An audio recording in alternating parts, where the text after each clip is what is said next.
Praise lord. అందరూ బాగున్నారు కదా. వాక్యంలోకి వెళ్లే ముందు ప్రార్థించుకోండి. సర్వోన్నతుడ, సర్వశక్తిమంతుడ, కృపగల దేవ, దయగల మా తండ్రి, నీకు లెక్కలేని స్తోత్రాలు ప్రభా. వినుచున్న వారికి, చూచుచున్న వారికి ప్రతి ఒక్కరికి మారు మనసు దయచేయమని అడుగుచున్నాను ప్రభా. వినట వలన మాకు విశ్వాసం కలుగుటకు ప్రభా, మా హృదయాలు మారుటకు సహాయం చేయమని అడుగుచున్నాం ప్రభా. నీకు వందనాలు ప్రభా. ప్రతి ఒక్కరికి ప్రభా రక్షణ దయచేయమని అడుగుచున్నాను నేను ప్రభా. ఎంతమంది అయితే వింటున్నారు ప్రభా, వాళ్ళందరూ ప్రభా వాక్యం ద్వారాగా ప్రభా నిలకడ కలిగి జీవించే ధన్యతను దయచేయమని నా ప్రార్థన నీ పాసాన్ని చేర్చుకోమని అడుగుచున్నాను తండ్రి. ఆమేన్. కొలసీలకు రాసిన పత్రిక 2వ అధ్యాయము 17 నుండి 24 అధ్యాయంకు చదువుకున్నాము. ఆయనతో కూడా మిమ్మును జీవింపచేసి ఆయన ప్రధానులను అధికారులను నిరపరాధులుగాను చేసి శిలువ చేత జయోత్సవంతో వారిని పట్టి తెచ్చి బాహాటంగా వేడుక చేసిరి. ఎలాగో యేసుప్రభు గారిని సిలువేయడానికి ఎలా వచ్చినారు? ఆయనతో కూడా మిమ్మును జీవింపచేసే ప్రధాన అధికారులను కూడా నిరపరాధులను కూడా శిలువ చేత జయోత్సవముతో పట్టి వీధులలోని వారిని వ్రేలాడుచు కొట్టుచు కొరడాలతో కొట్టుచు యేసుక్రీస్తు వారి జయోత్సవంతో వారిని సిలువను వ్రేలాడదీశారు యేసుక్రీస్తుని. కాబట్టి అన్నపానముల విషయంలోనైనను పండుగ అమావాస్య విశ్రాంతి దినమున అను వాటి విషయంలోనైనను మీకు తీర్పు తీర్చనేనని అని అవకాశం ఇయ్యుకుడి. ఎలాగో మనం అన్నపానీయ విషయంలోనూ కానీ పండుగ విషయంలో అమావాస్య విషయంలో మనకి అమావాస్య వచ్చింది ఈ పని చేయకూడదు అని అంటారు, లేకపోతే ఆ పని చేయకూడదు అని అంటూ ఉంటారు. అలాంటి విషయంలో మనం ఏం చేయకూడదు? తీర్పు తీర్చకూడదు. అలాంటి విషయంలో మీరు ఎవరికి కూడా అవకాశం ఇవ్వద్దని అన్నాడు దేవుడు. ఇవన్నీ కూడా నీ మాటలు నా మాటలు కదా. మనం హిందువు చేసే పని మనం చేయకూడదు. మనం ఏం చేస్తామంటే హిందువులు పాటిస్తున్నారు, మనం కూడా అలాగే పాటించేస్తున్నాం. వాళ్ళు చేయగలేందే మనం, వాళ్ళ ఆచారాలు వాళ్ళకుంటే మన ఆచారాలు మనకుంటాయి. దేవుడు ఏమన్నా అలాంటి ఆచారముల గురించి మీరు తీర్పు తీర్చకుడి అని అంటున్నాడు. ఇవి రాబో వాటి ఛాయే కానీ నిజస్వరూపము క్రీస్తులో ఉన్నది. ఇవన్నీ కూడా రాబో వాటి విషయమే తప్పగానే నిజం అనేది యేసుక్రీస్తులో మాత్రమే ఉన్నది. దేవుడు ఏర్పరిచినది కదండి. ఆదివారం కానీ సోమవారం కానీ ఇది ఒక్కటి ప్రతి ఒక్కటిని కూడా దేవుడు ఏర్పరిచినదే. విశ్రాంతి దినమైనా సరే ఏదైనా సరే దేవుడు ఏర్పాటు చేసిన దినము, దానిని మాత్రమే ఆచరించమని అంటున్నాడు. కానీ దేవునిలోనే నిజస్వరూపం అన్నది. మనం అమావాస్య ఎందుకు కానీ తీర్పు అందును కానీ దేని అందును కూడా నిజస్వరూపం లేదు. యేసుక్రీస్తులో మాత్రమే నిజస్వరూపమై ఉన్నది. అతి వినయశక్తుడైన దేవదూత ఆరాధన యందు ఇచ్చక కలిగి తాను చూచుచున్న వాటిని గూర్చి గొప్పగా చెప్పుకొనుచు తన శరీర సంబంధమైన మనస్సు వలన ఓరకనే ఉప్పొంగుచున్నది. ఎలాగో అన్నిటి విషయంలో దేవతల విషయంలో ఇచ్చకమలాడుచున్నారు, చూచుచున్నారు, గొప్పగా చెప్పుకొనుచున్నారు. కానీ తన శరీర సంబంధమైన మనస్సు వలన ఓరకనే ఉప్పొంగుచున్నారు. అన్ని విషయంలో మనం మన మనస్సు ఎలా ఉన్నది? దేవుని ఎదుట దేవుడు నిజస్వరూపి అయి ఉన్నాడు. నిజస్వరూపి అయి ఉన్నాడు కాబట్టి మన శరీర సంబంధమైన మనస్సు వలన ఉప్పొంగుచున్నాము, కానీ దేవుని వలన మనము ఉప్పొంగట్లేదని దేవుడు ఇక్కడ చెప్పుచున్నాడు. ఇచ్చకములు ఆడుచున్నారు, వాటిని గొప్పగా చెప్పుకొనుచున్నారు. శిరస్సును హత్తుకునిన వాడెవడును మీ బహుమానమును అపహరింపనీయకుడి. ఆ శిరస్సు మూలంగా సర్వశరీరమును కేళ్ల చేతను నరముల చేతను పోషింపబడి అతుకబడి ఉన్నదై దేవుని వలన కలుగు వృద్ధితో అభివృద్ధి పొందుచున్నది. ఎలాగో శిరస్సును హత్తుకుని వాడెవడును మీ బహుమానమును అపరాధములను శిరస్సు మూలముగా సర్వశరీరమును కేళ్ల చేతను నరముల చేతను పోషింపబడిన అతకబడినదై దేవుని వలనే మనము వృద్ధి పొందాలి. ఎవరి వలన? దేవుని వలన మాత్రమే వృద్ధి పొందాలని చెప్పుచున్నాడు. వృద్ధి పొందుచున్నది మన శరీరము కానీ మన మనస్సు కానీ మన కేళ్ళ కానీ మన మనస్సు కానీ దేవుని వలనే మనకి వృద్ధి కలుగుచున్నది, అభివృద్ధి పొందుచున్నాం. దేవుని వలనే కలుగుచున్నది, దేవుని వలనే మనము అభివృద్ధి పొందుచున్నాము. మీరు క్రీస్తుతో కూడా లోకము యొక్క మూలపాఠముల విషయంలో మృతి పొందిన వారైతే లోకంలో బ్రతుకుచున్నట్లుగానే ఎలాగో మీరు క్రీస్తులో కూడా లోకము యొక్క మూలపాఠముల విషయంలో మీరు మృతి పొందితే దేవుని లోకంలో మీరు మృతి బ్రతుకుచున్నట్టే అని అన్నాడు. అంటే ఈ లోకంలో మనం అంటారు కదా, క్రొత్తగా జన్మించటం అంటే చనిపోయి లేవడం కాదు, చనిపోయి ఇంకొకటి చేయడం కాదు, కానీ క్రీస్తులో బ్రతకటము, క్రీస్తులో జీవించటము, క్రీస్తులో మనము క్రీస్తుని ఎరిగి మనము జీవించటం అనేది మనము మృతులలో నుండి లేపటం అని అంటున్నాడు. మన మూలపాఠం విషయంలో మృతి పొందిన వారై లోకంలో బ్రతుకుదాం. అంటే దేవుని యందు మనం చనిపోయిన వారుగానే ఉంటే మనము ఈ లోకంలో మనము బ్రతుకుచున్నాము. కానీ దేవునిని ఎరగకోకుండా మనము ఉంటే ఈ లోకపు వైపు చూస్తున్నట్టే మనం. కానీ అలా కాకుండా ఏమనంటే దేవుని వైపును మాత్రమే చూడమని అంటున్నాడు. మనం దేవుని వైపు మాత్రమే మృతులమై క్రీస్తు లోకమునే మూలపాట విషయంలోనే లోకంలోనే బ్రతుకుచున్నట్లుగా ఉండమన్నాడు. మనుషుల ఆజ్ఞలను పద్ధతులను అనుసరించి చేత పట్టుకొనవద్దు, రుచి చూడవద్దు, ముట్టవద్దు అను విధములకు మీరు లోబడినేలా ఎలాగూ మనుషుల ఆజ్ఞలకును మనుషుల పద్ధతులకును అనుసరించవద్దని అన్నాడు, పట్టుకునవద్దన్నాడు, రుచి చూడవద్దు, ముట్టవద్దు అని విధములకును మీరు లోబడినేలా. అంటే మనుషుల పద్ధతులు ఎలా ఉంటాయి?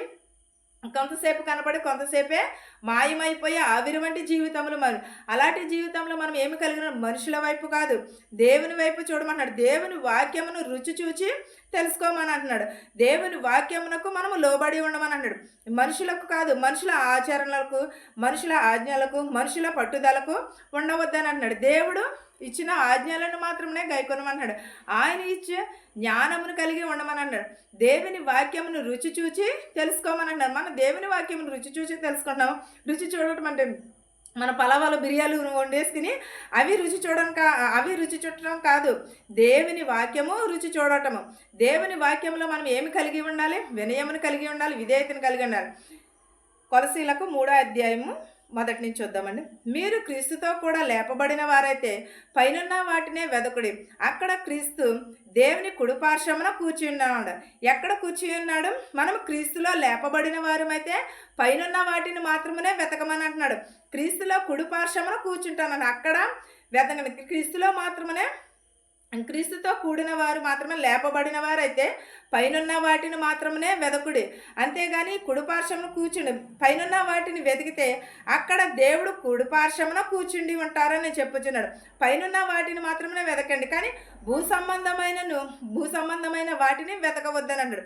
మనసు పెట్టుకొనవద్దని అంటున్నాడు. భూ సంబంధమైన వాటి కోసము మీరు మనసు పెట్టుకొనవద్దని అన్నాడు. ఏలయనగా మీరు మృతి పొందితిరి, మీ జీవము క్రీస్తుతో కూడా దేవుని యందు దాచబడి ఉన్నది. ఎక్కడ ఉన్నది? పైనున్న వాటినే మీ అందే కానీ పైనున్న వాటి మీదనే కానీ భూ సంబంధమైన వాటి మీద మనస్సు పెట్టకూడదు. అంటే పైనున్న వాటిని, అంటే పైన ఏమన్నది? దేవుడు ఉన్నాడు కదా, దేవుని వాక్యమును ఉన్నది కదా, వాటిని మాత్రమే వెతకమని అంటున్నాడు.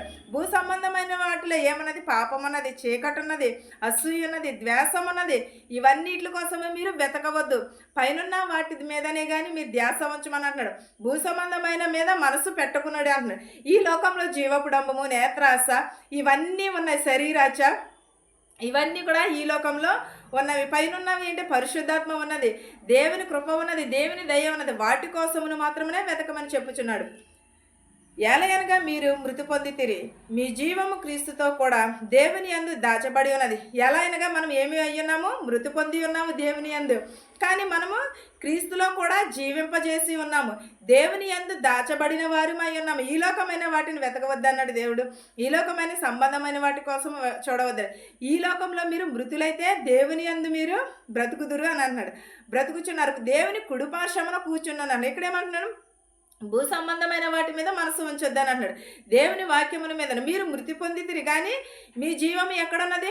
క్రీస్తులోనే ఉన్నది, దేవుని యందు దాచబడి ఉన్నదని చెప్పుచున్నాడు. మనం ఎలా ఉంటున్నాము ఈ లోకంలో? ఈ లోకపు వైపు చూస్తే ఇది నాది అది నాది అని ప్రాకులాడుచున్నాం, కానీ దేవుని వాక్యమునికి ఏమాత్రమైనా సరే మనం చోటిస్తున్నామా? ఎప్పుడైనా మన హృదయాన్ని మనం పరిశీలన చేసుకుంటున్నామా? ప్రతి ఒక్కరు సహోదరి ప్రతి ఒక్కరును కూడా దేవుని వాక్యమునికే మనం ఇంపార్టెంట్ ఇవ్వాలి, కానీ ఈ లోకపు వైపు మనము చూడటం కదా. మన జీవం ఎక్కడున్నది? దేవుని దగ్గర దాచబడి ఉన్నది. మనం ఈ లోకపు వైపు కాకుండా దేవుని వైపు చూస్తే ఆయనే దాచబడి ఉన్నదని అంటున్నాడు. ఆయన దగ్గర మనకు జీవమై ఉన్న క్రీస్తు ప్రత్యక్షమైనప్పుడు మీరును ఆయనతో కూడా మహిమ యందు ప్రత్యక్షపరచబడుదురన్నారు. ఎప్పుడు? ఆయనతో మనం జీవమును కలిగి ఉన్నప్పుడు అప్పుడు మనకి ఏమొస్తుంది? దేవుని యొక్క ప్రత్యక్షత. ఆయనతో కూడా మహిమ యందు ప్రత్యక్షపరచబడదు అని అన్నారు. దేవుని యందు మనం ప్రత్యక్షపరచబడాలంటే ఎలా ఉండాలి? పరిశుద్ధాత్మను కలిగి ఉండాలి, నిజమైన మనస్సును కలిగి ఉండాలి, కల్మషం లేని హృదయమును కలిగి ఉండాలి. మనం అలాంటి హృదయమును మనం కలిగి ఉంటున్నామా? ఎప్పుడైనా మన హృదయాన్ని మనం పరిశీలన చేసుకున్నాం. క్రీస్తుతో కూడా జీవింపజేయాలని అనుకున్నాం, క్రీస్తుతో కూడా మనం మృతులమై లేవాలని అనుకున్నాం. కానీ దేవుని యందు దాచబడిన మన జీవమును ఎలా ఉన్నది, మన ప్రవర్తన ఎలా ఉన్నది? మనం దేవుని సన్నిధికి వెళుతున్నామే, వస్తున్నామే, వెకిలి మాటలు, వెకిలి చేష్టలు ఇవే తప్ప కానీ మన హృదయాన్ని ఎప్పుడన్నా మనం పరిశీలన చేసుకుంటున్నామా? నేను దేవుని యందు ఎంత నమ్మకమును కలిగి ఉంటున్నాను, ఎంత విశ్వాసమును కలిగి ఉంటున్నాను? ఎప్పుడైనా మనం వాక్యం చదవడం కాదు, వాక్యం వినడం కాదు, కానీ ఒక్కసారి గ్రహించాలి. మనం గ్రహించగలిగే హృదయం ఉంటేనే మనం బైబిల్ వైపు చూడాలి. ఒకవేళ మనము ఉంటుంది ఇదేంటంటే ఈ పాప లోకము కాబట్టి నేత్రాస, జీవపు డమ్మం ఇవన్నీ కూడా ఉన్నాయి. కానీ మనం ఆత్మఫలములను పొందుకుని ఉండాలి, ఆత్మఫలములను మనం ఎరిగి ఉండాలి. కానీ మనం ఎప్పుడూ కూడా క్రీస్తులో పరచబడి ఉండాలి. అప్పుడు క్రీస్తులో ప్రత్యక్షపరచబడి ఉంటే మనము దేవుని మహిమను కనుపరచబడతాము, దేవుని రక్షణను మనం చూస్తాము. మనకు జీవమైన క్రీస్తు ప్రత్యక్షమైనప్పుడు మీరు ఆయనతో కూడా మహిమపరచబడుదురు అని అన్నారు. మనం దేవుని మహిమపరచబడేలాగా ఉండాలి, దేవుని ఎప్పుడూ కూడా స్తుతించేవారిలాగానే ఉండాలి. ఈ వాక్యమును మీకును మానుకును మనందరికీ తోడయ్యుండును గాక. ఆమేన్. ప్రార్థించుకుందాం.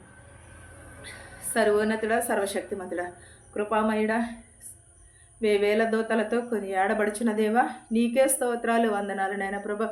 వినుట వలన విశ్వాసం కలుగుటకు సహాయం చేయ ప్రభా. మా హృదయములు మార్చు, మా మనసు మార్చమని అడుగుచున్నాం ప్రభా. ఈ లోకపు వైపు కాదు ప్రభా, నీ వైపు చూసే ధన్యతను దయచేయమని అడుగుచున్నాం ప్రభా.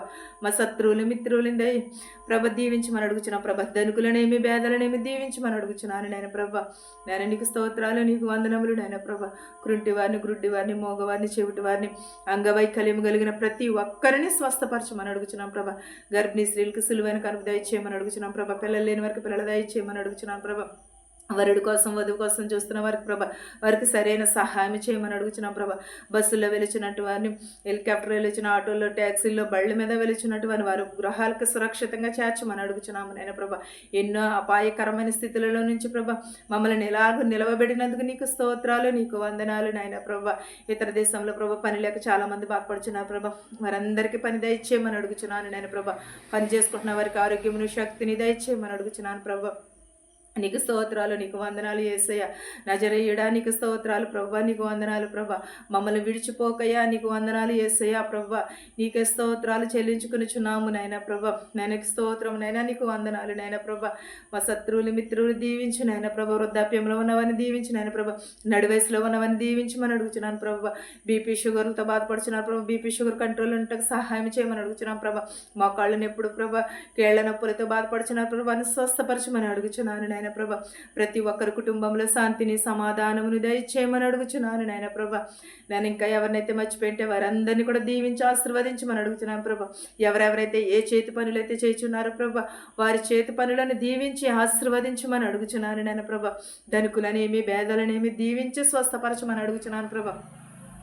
వినుట వలన ప్రభ విశ్వాసము కలుగుటకు సహాయము చేయమని అడుగుచున్నాను ప్రభ. మమ్మల్ని స్వస్థపరిచిన ఆయన ప్రభ. యేసయ్య నీకు స్తోత్రము, నీకు వందనములు నాయన ప్రభ. వినుట వలన ప్రభ మేము విశ్వాసము కలిగి ప్రభ మేము మారు మనసు పొందుటకు సహాయము చేయమని అడుగుచున్నాను నాయన ప్రభ. ఇంకను ఎవరినైతే మర్చిపోయింటే వారందరినీ పేరు పేరు చెప్పిన దీవించి ఆశీర్వదించమని అడుగుచున్నాను నాయన ప్రభ. మా దేశాలని, మా సంఘాలని దీవించమని అడుగుచున్నాను నాయన ప్రభ. ప్రతి ఒక్కరి కుటుంబంలో శాంతిని, సమాధానముని దయచేయమని అడుగుచున్నాను ప్రభ. నా ప్రార్థనను నీ పాదసని చేర్చుకోమని నజరేయుడైన యేసు నామములు అడిగి వేడుకునిచున్నాను తండ్రి. ఆమేన్. పరలోకమందున్న మా తండ్రి, నీ నామము పరిశుద్ధపరచబడును గాక, నీ రాజ్యం వచ్చును గాక, నీ చిత్తము పరలోకమందు భూవేందు నెరవేరినట్లును మా అనుదిన ఆహారం నేడు మాకు దయచేయము. మరణస్తులను మేము క్షమించిన ప్రకారము మరణములను క్షమించము. దుష్టు నుండి, శోధన నుండి తప్పించుము.